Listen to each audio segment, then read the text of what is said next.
My name is Emma Maggs and this is Wildfemmes. When I started this series chatting with inspiring women from all over, exploring how they stay wild, the sole purpose was just to celebrate them and share their stories and hopefully along the way leave you with a little something that would help you in your day-to-day.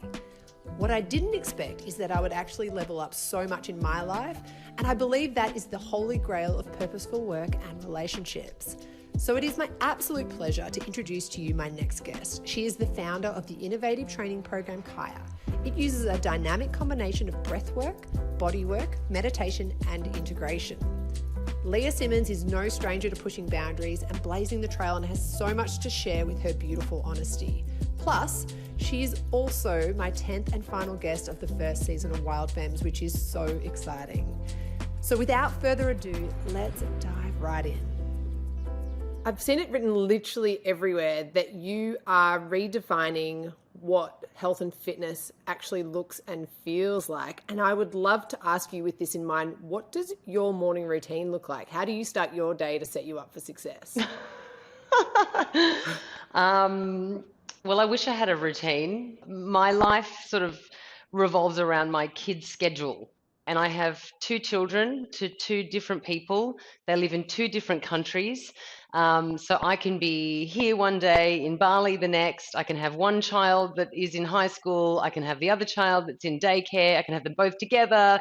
So it's sort of very fluid, my morning routine. The regular part of my morning is that I would usually teach a class. So I teach an online class. So I get up super early. I'm up at like 4:45. Whoa, that is... Yeah, I know. Yep. It's me and the garbage men, basically. Look, I was going to say that does actually make me feel a lot better that you don't have this kind of like Robin Sharma, like 5 a.m., No. 5 a.m. club routine. I wish I had time to journal and do all of that stuff, but I don't. Yeah, because like it's something that I think a lot of us are trying to figure out what works for us, and not one day is exactly the same for me. So thank you for being so honest and sharing that. Now, you did mention that you ran a class, Kaaiaa training. Can you please tell me all about this? It's been described as therapy, not, more than once. Every day is different. Do you know what I mean? You're going to show up on days. It depends. I mean, especially if you're a woman, if you're on your cycle or if you've had a crappy sleep the night before, or all of these things go into kind of creating the day that you're going to have. Kaaiaa is a way to sort of set yourself up for that day in the best possible way. And it also allows you to just receive however it is that you've shown up with like zero judgment, because the fact that you've actually appeared and done the practice is almost this gift to yourself that you've given to you in that moment to say, you know what, if at the very least, this is my baseline, I've done my breath work, I've done my workout, I've done some meditation, and I've, pushed myself past all of these perceived limits in my mind. I mean, that's a pretty decent setup for most people. What I tried to create is a space where you can train yourself to not only be physically stronger, mentally stronger, and emotionally stronger. And sometimes when you realize or have that sort of revelation that you are much stronger than you think you are, and not just physically, but mentally, you have been able to sort of push yourself past. There's a big realization in those moments where I think a lot of people understand that they have been holding themselves back. They are the ones that have been holding themselves back. And there's this real release. I'm not sure if you remember, it was probably about a year and a half ago, the lovely team at Her Black Book organised a virtual class. And I think at the time I might have been about 3 months postpartum. And I made it like 3/4 of the way through the class. And I just started sobbing uncontrollably. And we all had our cameras on and I had to turn my camera off for a minute because I was actually so embarrassed. And when I look at some of the people on your site and talking about what they experience in your class as well, they seem very emotional. So the emotion can show up in so many different ways. I've had people in the class crying uncontrollably. I've had people laughing uncontrollably. I've had people like making primal kind of guttural noises that comes out of them. It takes you to this place of where you're almost you're not in control of what's happening in you at the moment, and it's just this rush. And that, what I truly believe is you understanding in that moment how much potential you have. Whilst it was very emotional, like at the end, I felt really, really good, but I was also incredibly infuriated. I couldn't keep my integration hold. I think the more that you do it, so the more consistent you become with the practice, the more you actually look forward to those moments of, okay, I'm feeling this in my body, the thoughts are starting to come through my mind. I know what's happening in this moment, and I'm actually not going to let that win. This is the moment for me to sort of sit up and go, I can push through, I can do this, I am doing this, which is the mantra of Kaaiaa. And even if you take one more breath than you think that you are capable of doing, but you don't get through the whole arm hold, okay? But if you've really taken yourself to that edge, that limit, and a little bit beyond it, that's a win. We celebrate small wins in the class. There is no right or wrong. There's no good Kaaiaa or bad Kaaiaa. There's none of that. It is just everybody's individual experience, and it is you, I guess, coming face to face with yourself. So it's you showing up and then you kind of standing toe to toe with yourself. With yourself, yeah, and going, who am I going to be today? And I think that's why it's resonated so much with people, is because this practice isn't about being as good as me or as flexible as them or as doing a squat as deep as that person, or as, it's about you and you. That's it. I really love that. And I think that is such a beautiful way to look at it. I was wondering if you wouldn't mind just taking us through like what is involved in a Kaaiaa class for those people at home that may never have done it before. So I was trying to find a workout out there or something that kind of combined everything together. And I couldn't find anything. So I was like, I'll make it. I took all of my favorite bits from all of the things that I'd learned and all of the most powerful parts for me, and created something that I was doing. And I just want to be clear. I never created Kaaiaa to be for anybody else except for me. Kaaiaa keeps me together, right? Wow. It was the collection of things that I was doing that I knew worked for me. I want to just share what the modalities are in a Kaaiaa class, because the format is always the same. Always starts off with breath work. Okay, a Kaaiaa class will always start off with breath work. For me, focused, disruptive breathing is the most effective warm-up. It warms you up from the inside, literally warms up your body. So to sit and to do 3 or 4 minutes of really focused breath work will catapult you into the present moment. So you're right here. You are flooding the body with oxygen. You're sort of activating your nervous system, and you're sending a signal to your body that you are ready to work, right? And it also, oxygen, I mean, our brain uses 20% of the oxygen that we take into the body. And to be honest with you, most of us don't really breathe that well on the daily, right? We don't use our lung capacity anywhere near what we should. And so if you can get a few minutes of really kind of flooding the body with oxygen, it opens up all of your neural pathways and they start to fire. And this is where new feedback loops, new neural pathways can start to be created. So if you're trying to beat an addiction, if you're trying to create a new habit, if you're trying to get rid of some beliefs that you may have, what you need to do is to carve a new groove in your brain, because that's what they are. These repetitive patterns that we do are just neural pathways. And if you want to disrupt that or create a new one, you need to start to literally dig a new trench. And so breath work is a really great way to start to do that. Moving on from the breath work, we go into a body work sequence. So it's anything to sort of strengthen and train the body. I work a lot with the Pilates method. I also work with sort of functional strength, a lot of core work. I will do a balanced workout, so it's push pull, it's upper lower. It's challenging. It does push you though. I found it really challenging. It does It really push you. pushes you. It does push you, and it's designed to push you because that's what Kaaiaa does. It's designed to go, okay, this is what I think I Challenge. can do. This is what I can actually do. And let's try and get from here to here. And so after the body work, we move into a little guided meditation. And, you know, this is for someone that's never, ever meditated in their life. There is no empty your mind. There is no sitting by yourself with your thoughts. I talk the whole time throughout the workout. I need that though. I loved that when you did that. Yeah, I mean, I think a lot of people in the beginning want a little bit of hand holding because it's confronting and you don't want to feel like you're alone in it. So, you know, all of the themes that I come into a Kaaiaa class with are things that happen in my life. I'm talking to myself.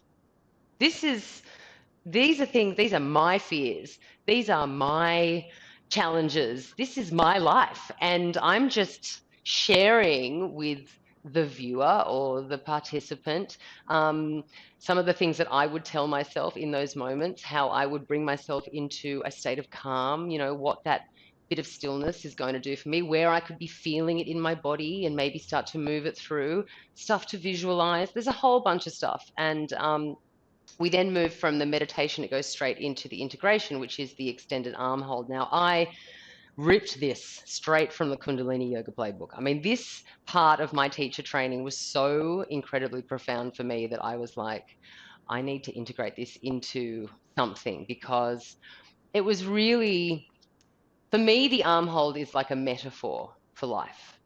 It's like there are going to be. Can you show us an arm hold? Like, what are some of the arm holds that you're talking about?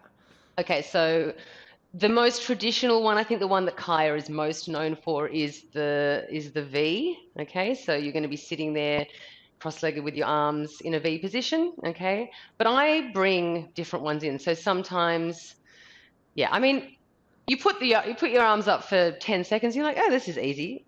11 minutes later. I was burning. I was so burning. I was like, had my arms like this, like shaking by the end of it, and thought, why is this so hard?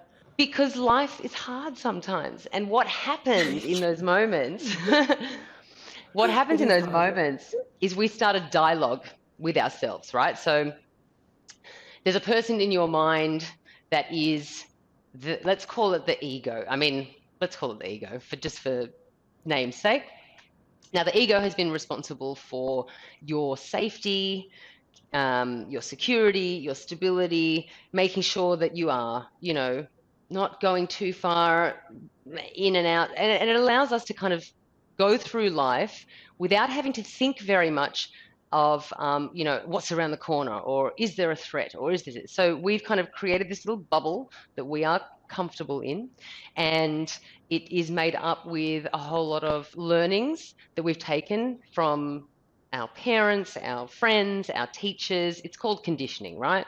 And that's basically who we are today. We are a collection of stories that we have created, but also other people have given to us unwittingly. And so in those moments, you are confronted with your set of beliefs around yourself. And what I say in that moment is that there is a huge difference between I can't do something and I don't want to do something. Because it's mainly our likes and our dislikes or our personal preferences, see conditioning, that will dictate how we approach things that come up for us in life. Now, more often than not, if we are challenged or confronted with something that makes us a bit uncomfortable, we go into our default mode and your mind will start to go, this is unsafe. I need to get away from this situation. I'm going to do everything I can to just make it go away. That has nothing to do with your ability to be able to do it. And what happens is we convince ourselves that we can't do something. And the older that we get, the more times that we reject a challenge, or the more times that we actually turn away from those hard things, the closer the walls of our comfort zone become. We start to shrink into this space where we've sold ourselves another story around what we are capable of. And I believe what it has done is limit the amount of opportunities that life wants to give us. So if you can imagine just having 10% more guts, 10% more confidence, 10% more courage, 10% more patience, more kindness, more forgiveness in a hard situation, imagine what that could do to your life. And that is what the arm hold represents. It is an opportunity for you in a safe space to sit with yourself, feel some discomfort, ask yourself in that moment, are my arms going to fall off? Like, seriously, am I about to die in this moment? The answer is no. I can categorically say, in the thousands of people I have taken through an arm hold, we have not lost an arm yet. Well, that is very comforting, and I'm so glad to hear that. But what we have done is opened people up to their own innate ability, their own innate strength, their own sense of self-worth. And when they come out of the arm hold, and I think this is why it's so emotional, and I don't want to trivialize or take away from people's experiences, but most times the tears are actually tears of joy, because they go, I can't believe that I just did that. Yeah, I can totally see that. That is powerful. I watch it in the class. It brings me to tears, seeing that people go through, and I watch their faces and I see them, and it's like this light bulb goes off. And it's a beautiful thing to witness. So that is the format of a Kaaiaa class. We have lots of different lengths. So there's a 30-minute, there's a 45-minute version, there's an hour long. So depending on the length of time will depend on how long each of the sections are. But it always goes breath work, body work, meditation, integration. You said before that when you started doing it, you were actually just doing it for yourself, and then you started sharing it. Were you overwhelmed by such the positive response and impact that you were having, and sort of the transformative process you were giving these people? Yes, is the answer to that question. A strong yes.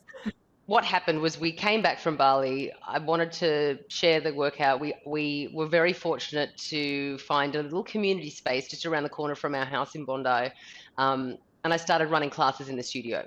And it was 20 people, 20, 25 people. It was amazing. I started creating this incredible community, which was, to this day, I still have. And that, Kaaiaa wouldn't exist without community. It's about the community.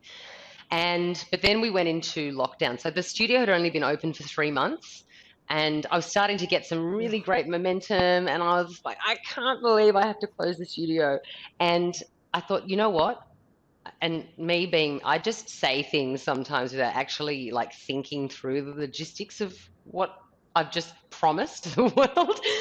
So I said to my students, I was like, look, don't worry, I'm going to set up a Zoom, and I will do a free class every single morning for the duration of the lockdown, just to keep you guys in the practice. We can all come together, blah, blah, blah. 3 months, oh my God. Thought it would go for 2 weeks.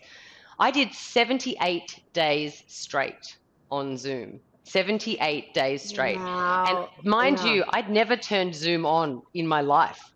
So I was trying to work out how to do it. And it just became this actual hilarious comedy of like, I wonder how Leah's going to show up today. And then I started bringing in like an 80s dance in the morning, and we'd all kind of come together. But the amazing thing was that through this time, the community started growing, and it was all word of mouth. It was all organic. Wow. And by August, I was getting over 700 people show up into my Zoom classes every single day No. from around the world. Wow. The volume of like people, they were messaging me, calling me, emailing me, Instagramming me, and just because, and no one's going, oh, look at how big my biceps gotten. It was all about these unbelievable breakthroughs and revelations. And I had a woman that hadn't been outside her house in 18 months. Wow. She had such debilitating fear because she'd had a trauma. And I remember one of the classes, we were on the phone with her, and that mantra in her head, I can do this, I am doing this. And all 700 of us went outside with her. She was holding the phone on Zoom. She walked out of her house and up the street 500 meters, and we were with her. I mean, we were like bawling. It was an absolute mess. Wow. But, you know, I had a woman who was in a terribly abusive relationship that she found the courage to finally break free from. And so when you say people say it's therapy, it is for some people, and it has been for some people. Now, I would never profess to be anybody's Life-changing. therapist, okay? But I put out to you, you are your own therapist. You are the medicine. The people that are doing the class know now that they have it in them to be able to get them through these challenging times. And if I can be the companion to that person, that's my role. Yeah. If I can just be their friend and be there every day for them and show up, then that's what I want to be. That's my role. And so after the lockdown finished, I was like, oh no, what am I going to do with all these people? So I created the online space, and that's where it's sort of taken off from there. Since you've gone through this whole process of, you know, starting out in Pilates and personal training with Body by Leah and then moving into Kaaiaa, for someone who might be just starting their own journey on doing the work on themselves, like what are some tips that you could recommend to kick off? Because I feel like a really big premise of that would be to actually understand who you are and what you need or what you want. But like, how does someone start the journey? You just start. I mean, there's no perfect entrance into it. And I'm a bit, like I said it because there's kind of no other term for it. I'm a bit allergic to the term work. I mean, it makes it sound hard and a bit yuck. Yeah. If you can understand why you're doing it and attach it to some sort of like progression or progress, then it shouldn't feel like work. And it doesn't have to be this kind of odyssey into an hour of meditation and then you're straight into like a CrossFit class or whatever it is. Whatever brings you a bit of joy, movement wise, I would just do that. Breath work, 2-3 minutes. I mean, really, it doesn't have to start off by being something that feels like you're climbing Mount Everest. Meditation can take many forms. It doesn't have to be sitting cross-legged like a yogi for 20 minutes a day, twice a day. You can just go for a walk outside in a park, get into nature, just put your phone down for a minute and really just try and be with your breath. That's really all meditation is. And once you start to create those little tiny habits, tiny, like literally get up 5 minutes earlier, 5 minutes. It doesn't have to be anything other than that. Get up 5 minutes earlier, sit on the edge of your bed, take 10 deep breaths in and out. Sit with your hands in your lap for the remaining 2 minutes. And then, you know, if you're anything like me, you'll put on your most favorite, daggiest 80s song and just dance around while you're making your morning coffee. That sounds pretty good to me.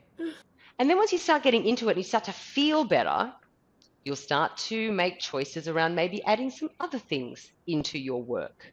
And, you know, it's a process. It's going to be this beautiful journey for you. And I think most people are too afraid of failing, so they don't do anything.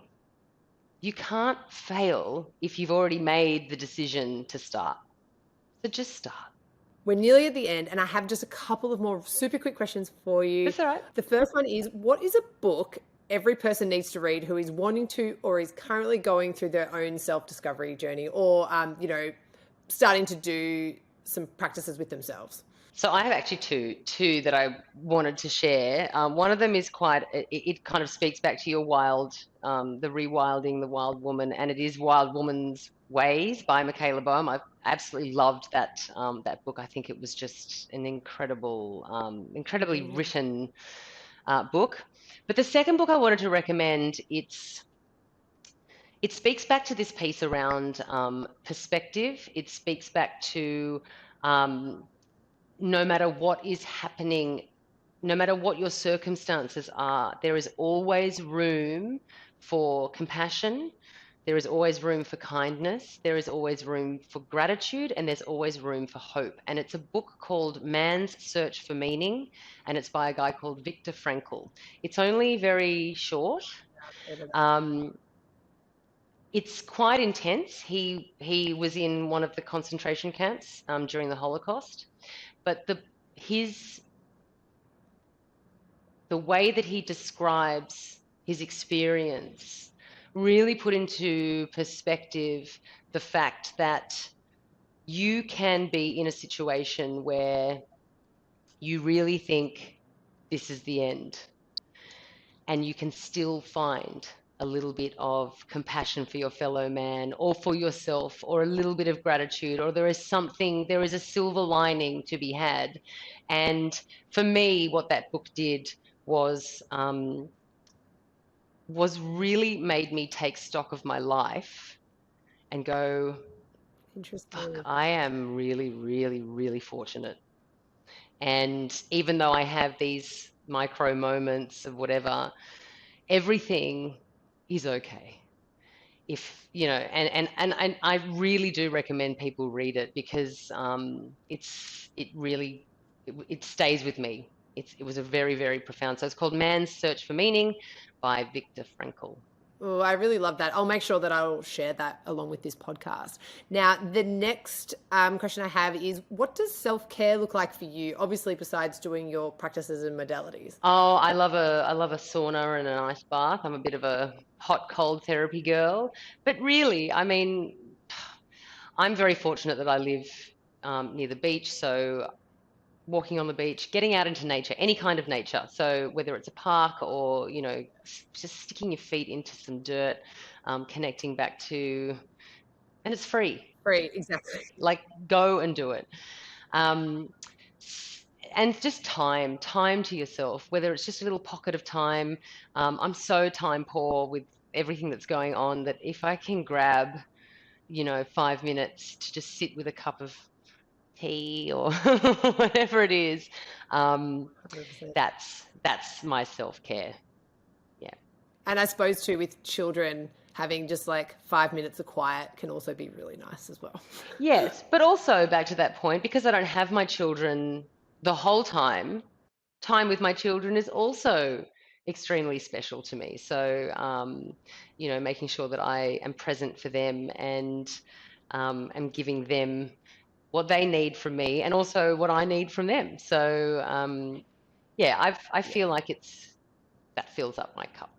That's amazing. Do you believe in balance, or do you kind of feel like it's a bit of a mythical beast? I think balance exists. I think it's fluid. I don't think we are 50-50 every single day. I think that's an impossible expectation to have.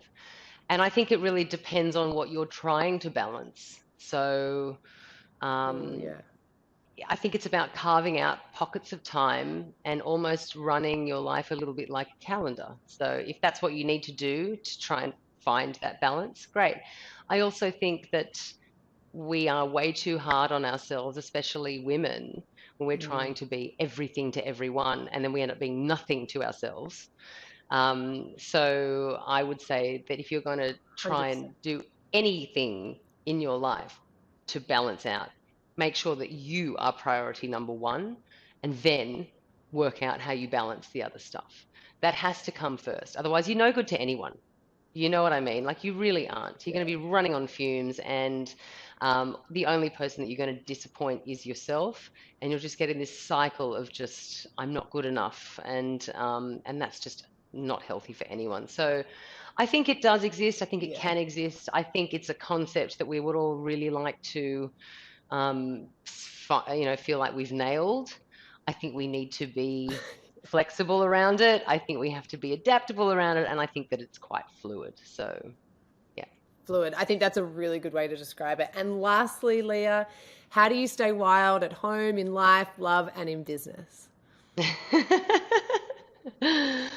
By not attaching to anything too regimented. I mean, I love my structure, I like my routine, but I also love living in the moment. So if an opportunity presents itself, say yes.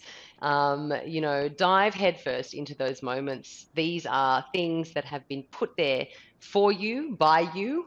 And so I think that it's really important that we don't get too caught up or hung up on the way life should be, and just go with the flow of the way life is. And I try and sort of stick with that as much as I can. And yeah, it makes my life pretty wild. I love that. Thank you so much. I really like the idea of just being okay with what comes. I think that's really strong. Leah, thank you so much for your time. I have so enjoyed getting to know you a little bit better. Thank you so much for having me, Emma. I really enjoyed our chat. Thank you so much for listening, and be sure to subscribe to my podcast everywhere you love to listen, and if you can, rate and review it, as it would mean so much to me. Follow along the Wildfemmes journey on Instagram, Facebook and YouTube so you can stay up to date with what is coming up next. Stay wild.